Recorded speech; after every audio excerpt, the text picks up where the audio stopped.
نحمده ونصلي على رسوله الكريم أما بعد فأعوذ بالله من الشيطان الرجيم بسم الله الرحمن الرحيم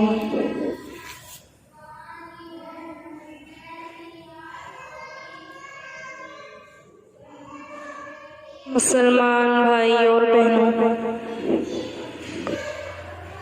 ہمارے سامنے ایک منزل ہے، ہم راہی ہیں، مقیم نہیں، مسافر ہیں۔ آپ سمجھتے ہیں کہ یہ تبلیغ والے آئے ہیں 3 دن کے لیے، یہ مسافر اور ہم بھی مسافر ہیں۔ اس سفر کا اختتام جا کر موت پہ ختم ہوگا،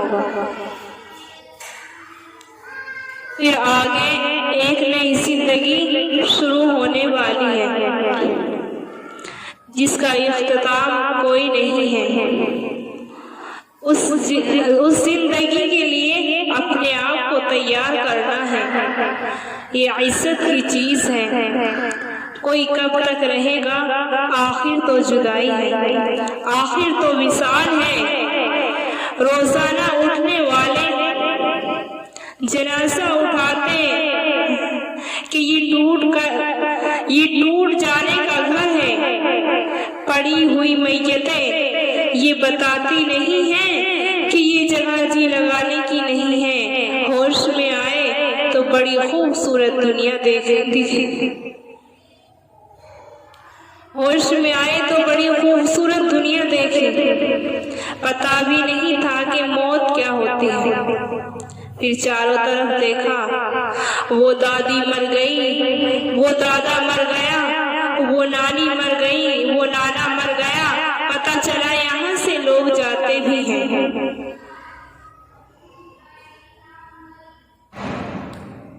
مفتی طارق جمیل فرماتے ہیں، میری والدہ گزشتہ سال فوت ہوئی،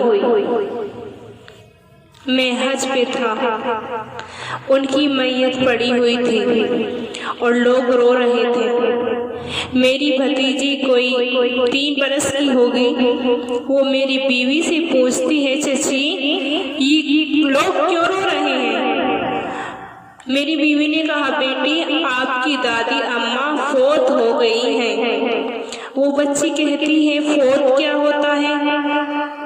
اس کے گھر میں یہ پہلا حادثہ ہے اور عمر 3-4 برس ہے، اس نے تو صرف ہنسنا دیکھا تھا، آج اتنے لوگ روتے ہوئے دیکھا تو پریشان ہے کہ لوگ روتے کیوں ہیں۔ میری بیوی نے پھر کہا، آپ کی دادی اماں اللہ کے پاس چلی گئی ہیں۔ اللہ کے پاس کہاں چلی گئی ہے؟ یہ تو یہاں سوئی پڑی ہے، یہ بولتی کیوں نہیں، یہ اٹھتی کیوں نہیں، اور یہ روتے کیوں ہیں؟ یہ پہلی ضرب لگی ہے اس معصوم شیشے پر، اور پھر یہ لگتی رہے گی یہاں تک کہ ایک دن اپنا آئینہ بھی ٹوٹ جائے گا۔ ہم کیسے دیوانے لوگ ہیں، یہ کیسی دیوانی عورتیں ہیں، یہ کیسے دیوانوں کا جہان ہے۔ حضرت فاطمہ رضی اللہ تعالی عنہا کا جب وصال ہونے لگا تو آپ بیمار تھی۔ حضرت علی رضی اللہ تعالی عنہ کسی کام سے باہر گئے ہوئے تھے، اپنی خادمہ کو بلا کر فرمایا، میرے لیے پانی تیار کر۔ چنانچہ خادمہ نے پانی تیار کیا، پھر فرمایا، مجھے غسل کرو۔ غسل کروایا گیا، پھر کپڑے پہنے اور فرمانے لگی، میری چارپائی درمیان میں کر دے۔ چنانچہ انہوں نے چارپائی کو درمیان میں کر دیا، پھر لیٹ گئی اور قبلے کی طرف منہ کر لیا، پھر فرمایا، اب میں مر رہی ہوں، میرا غسل ہو چکا ہے، خبردار میرے جسم کو کوئی نہ دیکھے، بس یہی میرا غسل ہے۔ یہ کہہ کر انتقال فرما گئی۔ حضرت علی رضی اللہ تعالی عنہ آئے تو دیکھا کہانی ختم ہو چکی ہے۔ 24 سال کی عمر میں حضرت فاطمہ الزہرا نے انتقال فرمایا۔ جب ان کی خادمہ نے تمام واقعہ سنایا تو فرمانے لگے، اللہ کی قسم جیسے فاطمہ کہہ گئی۔ چنانچہ جب قبر میں دفن کر دیا گیا، لوگ بھی کھڑے ہوئے ہیں۔ حضرت علی رضی اللہ تعالیٰ عنہ نے منظر قائم کیا اور آواز دی یا فاطمہ، 2-3 مرتبہ آواز دی، کوئی جواب نہ آیا۔ پھر اشعار پڑھے جن کا ترجمہ یہ ہے، یہ فاطمہ کو کیا ہوا؟ یہ تو میری ایک پکار پر تڑپ کے اٹھ جاتی تھی، آج میری صدائے باز گشت بن چکی ہے اور جواب نہیں آ رہا۔ یہ جواب کیوں نہیں آ رہا ہے؟ ارے محبوب، صرف قبر میں جاتے ہی ساری محبتیں بھول گئے۔ ہاں، کوئی کب تک ساتھ رہتا ہے، آخر ساتھ ٹوٹ ہی جاتا ہے۔ میں نے انہیں ہاتھوں سے اپنے محبوب نبی صلی اللہ علیہ وسلم کو دفن کیا، آج انہیں ہاتھوں سے میں نے فاطمہ کو گم کر دیا، مٹی میں کھو دیا۔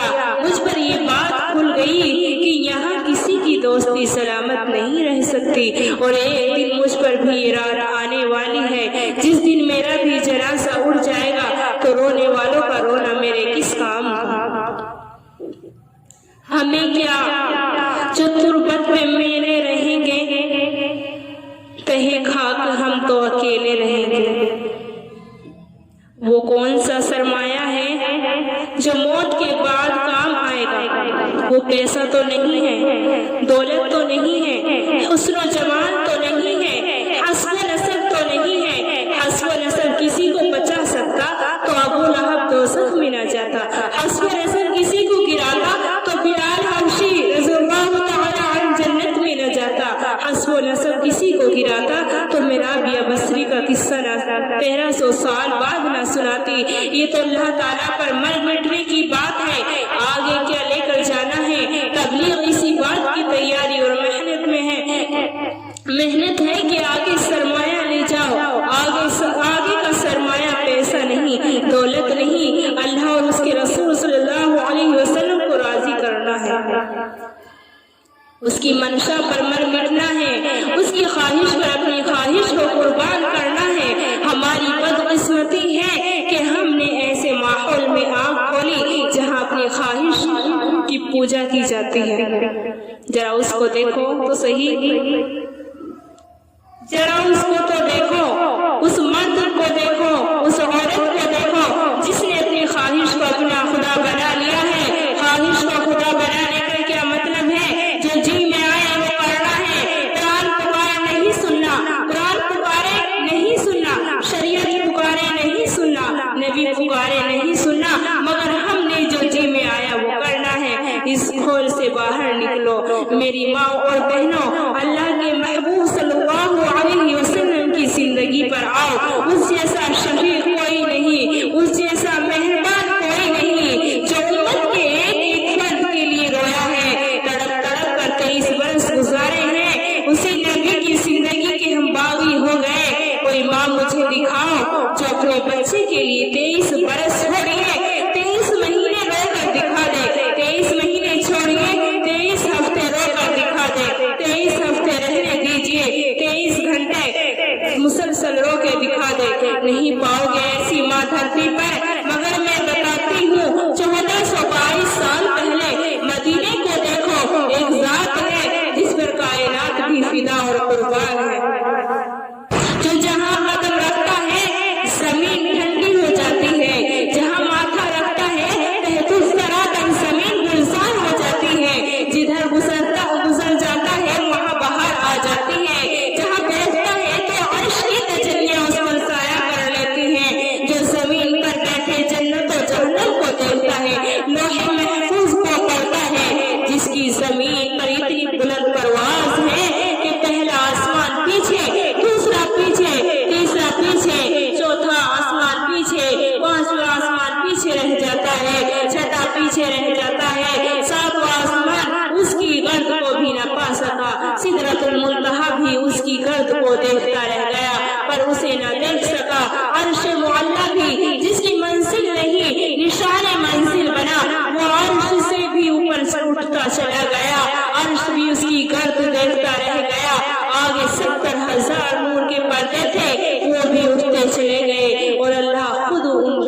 ایسی بڑی ہستی آپ کے لیے مدینے میں بیٹھ کے آنسو بہا رہا ہے، اس کی داڑھی مبارک تر ہو چکی ہے، اس کا سینہ بھیگ چکا ہے، وہ سجدے میں ہے اور زمین پر اس کے آنسوؤں سے کیچڑ بن چکا ہے۔ اس کی بیوی پیچھے بیٹھ کر رو رہی ہے کہ اتنا کیوں تڑپ رہے ہیں، دیکھنے والے دیکھ رہے ہیں کہ اتنا لمبا سجدہ لگتا ہے کہ انتقال کر گئے ہیں، اتنا طویل سجدہ زندہ آدمی نہیں کر سکتا، فوت ہو گئے ہیں، یہ لمبے سجدے کس لیے ہیں؟ یا اللہ میری امت کو بخش دے۔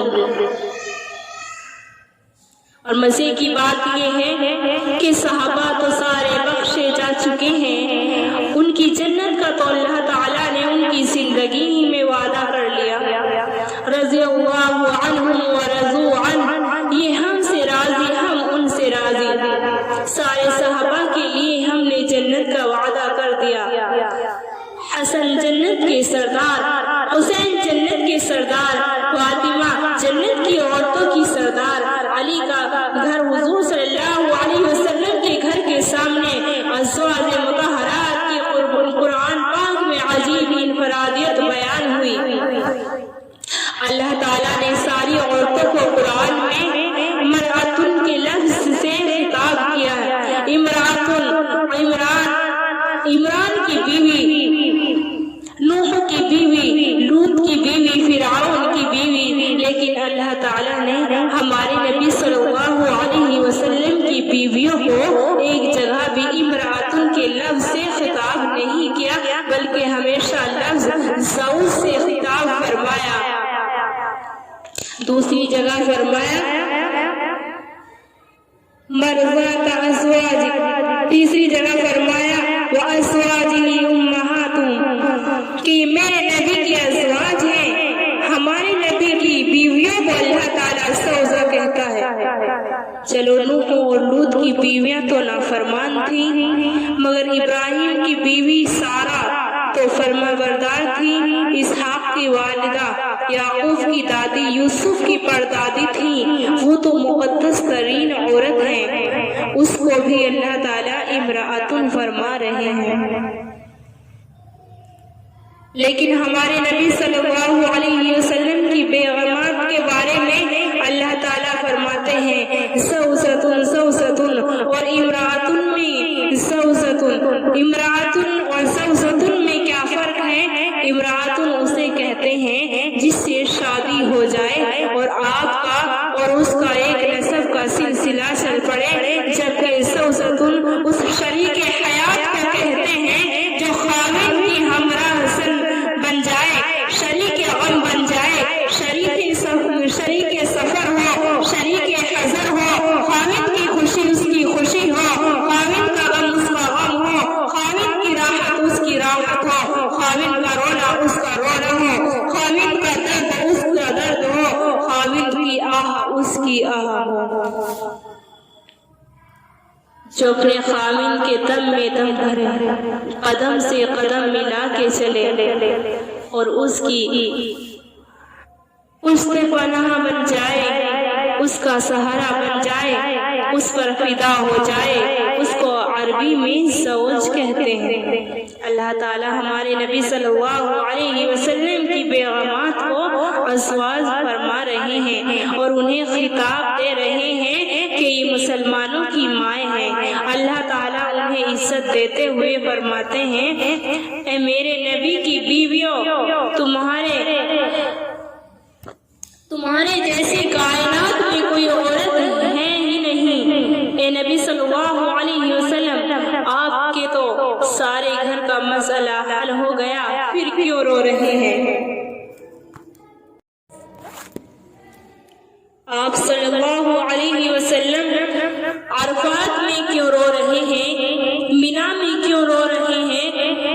حرم میں کیوں رو رہے ہیں؟ رات کو ان کے رونے سے عرشوں پر ہلچل مچی کیوں ہے؟ یہ رونا بعد میں آنے والی امت کے لیے ہے کہ میری اگلی امت بخشی جائے، وہ تباہی سے بچ جائے۔ 23 برس روئے اور ایسا روئے ہیں کہ اللہ تعالیٰ کو بھی رحم آتا تھا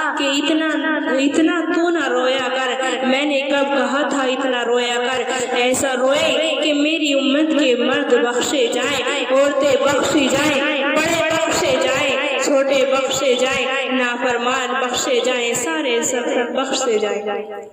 اور پھر آپ صلی اللہ علیہ وسلم کے سینے سے ایسی آواز آتی تھی جیسے ہانڈی کھولتی ہے، اللہ کے سامنے گڑ گڑا کر کہہ رہے ہیں، یا اللہ، ابراہیم نے کہا تھا معاف کر تیری مرضی، نہ کر تیری مرضی۔ عیسیٰ نے کہا تھا معاف کر تیری مرضی، نہ کر تیری مرضی۔ یا اللہ، میں یہ نہیں کہتا بلکہ میں کہتا ہوں امتی امتی امتی امتی، میری امت کو معاف کر دے یا اللہ، نہیں کرنا پھر بھی کر دے۔ اور پھر اتنا روئے کہ آپ صلی اللہ علیہ وسلم کی ہچکیاں لگ گئی۔ پھر جبرائیل علیہ السلام ہانفتے کانپتے بھاگے آئے اور عرض کیا، یا رسول اللہ پوچھ رہے ہیں کیا ہوا؟ آپ صلی اللہ علیہ وسلم نے کہا، مجھے میری امت کا غم رلا رہا ہے۔ اللہ تعالیٰ نے فرمایا، اچھا روئے نہیں، میں آپ کی امت کے بارے میں آپ کو خوش کر دوں۔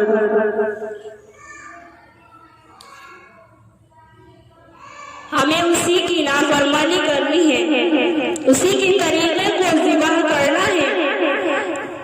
میرے بھائی اور بہنوں، کچھ تو سوچو، جو آج کے لیے پس گیا اس کے بارے میں کبھی تو اپنے دل میں جھانک کے دیکھو، کبھی تو بیٹھ کے اپنی ضمیروں کی صدا کو سنو کہ وہ کیا کہتا ہے۔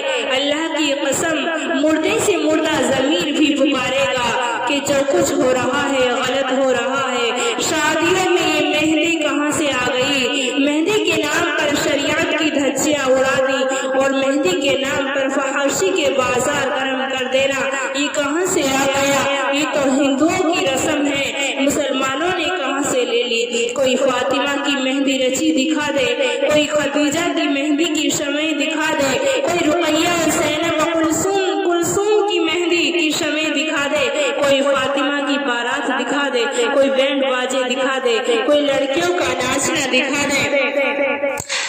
جن بچیوں کی حیا کو دیکھ کر فرشتے بھی حیا کر جاتے تھے، انہی کی بے حیائی کو دیکھ کر شیطان بھی آنکھیں چرا گیا۔ جن نوجوانوں کے تقدس کو دیکھ کر فرشتے بھی حیران ہوتے تھے، انہی نوجوانوں کی فحاشی کو دیکھ کر شیطان بھی آنکھیں چرانے لگا۔ ہم کیا کر بیٹھے؟ بھائی اور بہنوں، ہم نے اسی کے خلاف بغاوت کی ہے جو ہمارے لیے آخر دم تک روتا روتا دنیا سے اٹھ گیا۔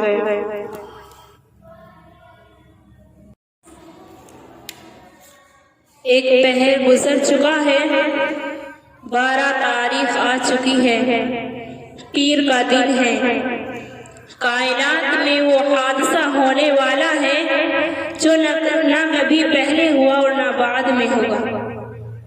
جبرائیل علیہ السلام کانپتے کانپتے اندر آئے، ساتھ ایک فرشتہ اترا جو پہلے نہ بعد میں کبھی اترا، دونوں باادب کھڑے ہو گئے۔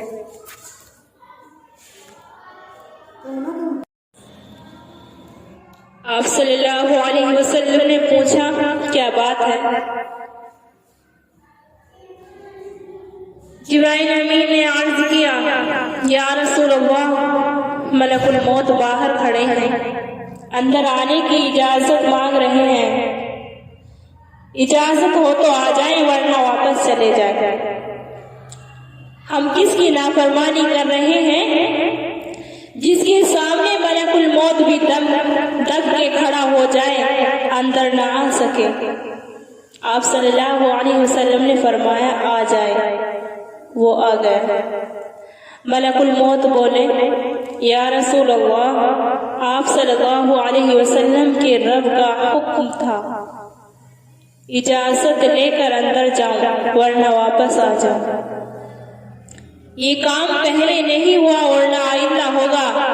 یا رسول اللہ نے اختیار دیا ہے، چلے یار ہیں۔ آپ صلی اللہ علیہ وسلم نے جبرائیل علیہ السلام کو دیکھا، انہوں نے فرمایا، اللہ آپ کی ملاقات کا شوق رکھتا ہے۔ آپ صلی اللہ علیہ وسلم نے فرمایا، جاؤ اور اللہ سے پوچھو کہ میرے بعد میری امت کے کے ساتھ کیا کرے گا؟ ہم اس کی زندگی کو ٹھکرا رہے ہیں، ہم اس کے طریقوں کے باغی ہو گئے۔ بھائی سود چھوڑ دو، پھر تجارت کیسے ہو؟ بہن تو پردہ کر لے، کہا پھر سوسائٹی میں رہیں گے کیسے؟ کیا عجیب جوابات ہیں۔ بھائی یہ مہندی چھوڑ دو، یہ ظلم ہے، کہا معاشرے میں زندہ رہنا ہے، لوگوں کے ساتھ چلنا ہے، پھر نبھے گی کیسے؟ ادھر کی وفائیں دیکھو اور اپنی جفائیں دیکھو، ایسی جفا تو جانور بھی نہیں کرتا۔ یہ 23 برس کا تھکا ہارا مسافر ہے، اپنی زندگی کا سب کچھ لگا چکا ہے، پھر بھی جاتے جاتے امت کا سوال کیا، پہلے پوچھ کے آؤ اللہ میری امت کے ساتھ کیا کرے گا؟ ایسا درد و غم تھا۔ جب آپ صلی اللہ علیہ وسلم جنت البقیع سے واپس آئے اور سر میں درد اٹھا، درد بڑھتا گیا اور بخار کی شکل میں تبدیل کر گیا۔ آپ صلی اللہ علیہ وسلم جس گھر میں ہوتے پوچھتے کل میں کہاں ہوں گا؟ سب کو اندازہ ہو گیا کہ حضور صلی اللہ علیہ وسلم اماں عائشہ کے گھر ٹھہرنا چاہتے ہیں۔ تمام بیویوں نے آپس میں مشورہ کیا، آپ صلی اللہ علیہ وسلم حضرت زینب کے گھر میں تھے یا حفصہ کے گھر میں؟ سب نے مشورہ کر کے کہا یا رسول اللہ، ہم سب بخوشی اجازت دیتی ہیں کہ آپ باقی وقت عائشہ کے گھر میں گزاریں۔ آپ صلی اللہ علیہ وسلم نے سب کا شکریہ ادا کیا اور کہا اللہ تمہارا بھلا کرے، آخری دم تک عدل کا دامن نہیں چھوڑا۔ چنانچہ اماں عائشہ کے گھر تشریف لے گئے۔ پھر آپ صلی اللہ علیہ وسلم نے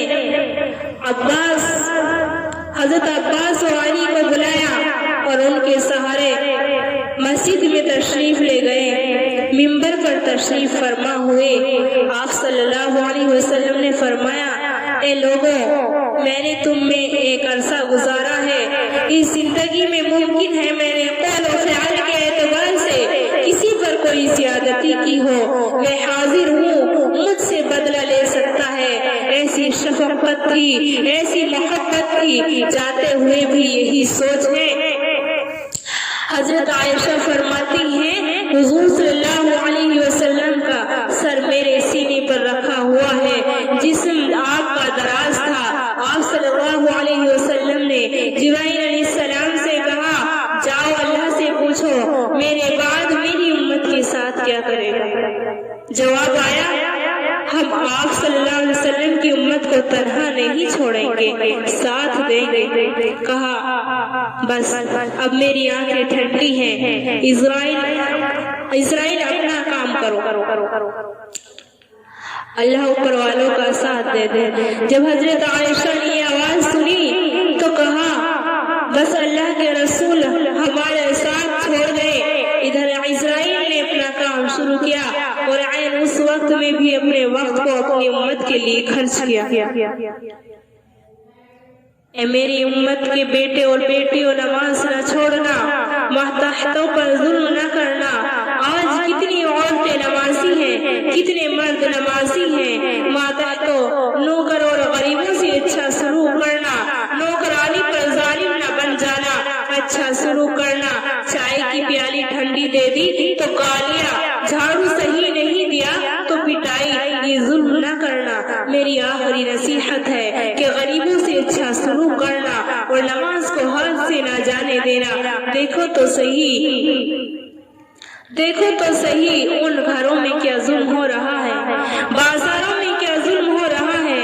اذان پہ کتنے مرد اٹھ کے مسجد کو چلتے ہیں، کتنی عورتیں مصلی پر بیٹھتی ہیں۔ نبی صلی اللہ علیہ وسلم کی وفائی دیکھ لو اور اپنی جفا بھی دیکھ لو۔ وہ ہستی جس کی جان نکالتے ہوئے اسرائیل رو پڑے۔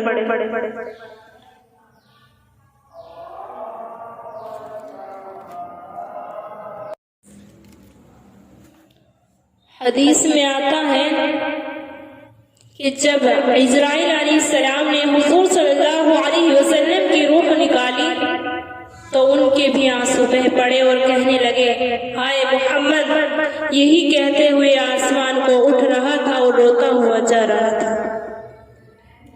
لوگوں اس نبی کے طریقے پر آ جاؤ، یہ کیا ظلم ہے؟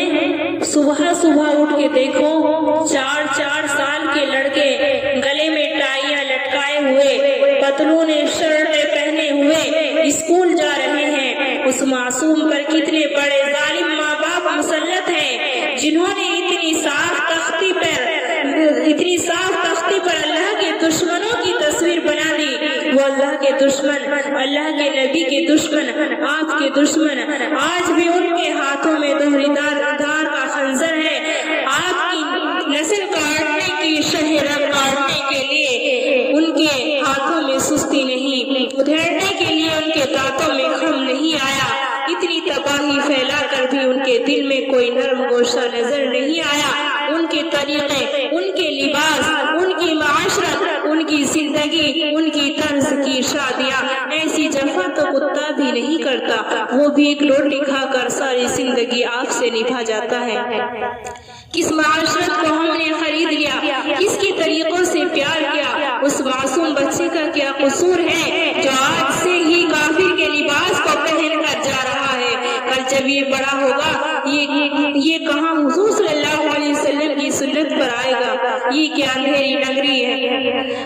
ماں باپ بچے کے پیچھے لگے ہوئے ہیں، داڑھی منڈواؤ، یہ کوئی شکل ہے بنانے کی؟ یہ ظالم کیا جواب دیں گے جب اللہ کے سامنے کھڑے ہوں گے اور اللہ کے رسول صلی اللہ علیہ وسلم سے آنکھیں چار ہوں گی؟ اس وقت یہ ماں اور بیوی کیا جواب دیں گے؟ ہاں میری بیٹی، تجھے میرا خیال نہ آیا؟ سارے امتی حضور صلی اللہ علیہ وسلم کے بیٹے اور بیٹیاں ہیں، کیوں میرے بیٹے تجھے میری سنت سے پیار نہ ہوا؟ تجھے میرے طریقے اچھے ہی نہ لگے؟ میں تو تمہارے لیے پس گیا، وہ دشمن جنہوں نے تمہاری نسلوں کو کاٹ کے رکھ دیا، تم انہی کی جھولی میں جا گرے، تمہیں میرا خیال ہی نہ آیا؟ اس سوال کا کوئی جواب ہے؟ کوئی چھپنے کی جگہ نہیں کہ کہیں ڈوب کر مر ہی جائیں، آج موت بھی مر چکی ہے، کوئی راہ برآر نہیں جہاں جا کے ہم کونے میں دبک جائیں، ہم اللہ کے نبی صلی اللہ علیہ وسلم کو نظر نہ آئے اور اللہ کے سامنے کھڑے نہ کیے جائیں۔ بھائیو، یہ کیسی جفا ہے؟ اللہ اور اس کے رسول کی زندگی پر آؤ، اللہ کی پسند اپنی پسند بناؤ، اللہ کے محبوب کی پسند اپنی پسند بناؤ۔ یہ دنیا دیوانی ہے، میرے رب کی قسم یہ اندھے ہو چکے ہیں، انہیں نظر نہیں آ رہا۔ مغرب کی تہذیب کیا ہے؟ آپ نے کبھی غور نہیں کیا؟ مغرب میں تو سورج بھی جا کے ڈوب جاتا ہے، آپ مغرب کے پیچھے چل کر کہاں طلوع ہونا چاہتے ہیں؟ ذرا اللہ کی ترتیب پر غور کرو۔ میں تو صرف مشرق اور مغرب پر قیاس کر کے آپ سے بات کر رہی ہوں۔ مغرب وہ خوفناک اندھیرے ہیں جہاں سورج کی روشنیاں بھی بیکار ہو جاتی ہیں، نہ جانے ہم مغرب کی تہذیب سے کیا ڈھونڈنا چاہتے ہیں۔ مشرق روشنیوں کی جگہ ہے، مغرب اندھیروں کی جگہ ہے، مشرق طلوع کی جگہ ہے، مغرب غروب کی جگہ ہے، مشرق اجالے لاتا ہے، مغرب اندھیرے لاتا ہے، مشرق روشن زندگی ہے، مغرب سیاہ زندگی ہے۔ سورج جیسا بہتا ہوا چراغ جہاں جا کے اندھا ہو جائے، یہ ہماری نسل، ہماری بیٹیاں، ہمارے بھائی اور ہماری بہنیں اس مغرب میں کون سی روشنی تلاش کرنا چاہتے ہیں جہاں سورج بھی روشنی نہیں دکھا سکتا؟ اللہ نے ہمارے نبی صلی اللہ علیہ وسلم کو مشرق کے درمیان میں پیدا کیا۔ ہمارے نبی کے دیش کو مشرق وسطیٰ کہتے ہیں، مشرق روشنی کی جگہ، پھر اس کے درمیان سے نبوت کا آفتاب طلوع ہوا ہے۔ اس آفتاب کو چھوڑ کر ہم ان کے پیچھے جا رہے ہیں جو اپنی ذات میں انسان ہی نہیں رہے۔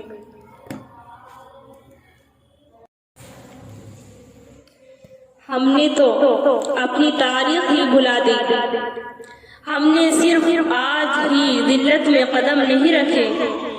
یہ تو 200 برس کا دکھڑا ہے، میں 2 گھنٹے میں کیسے سناؤں؟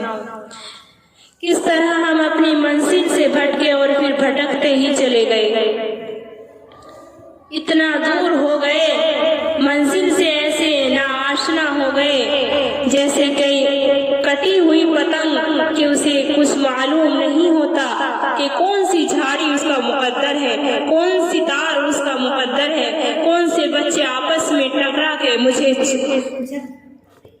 چھیننے کی کی کوشش کریں گے کچھ بھی پتہ نہیں۔ میں آپ کو کس طرح بتاؤں کہ باطل نے کیسے محنت کر کے ہمیں آج اللہ اور اس کے رسول صلی اللہ علیہ وسلم سے دور کر دیا۔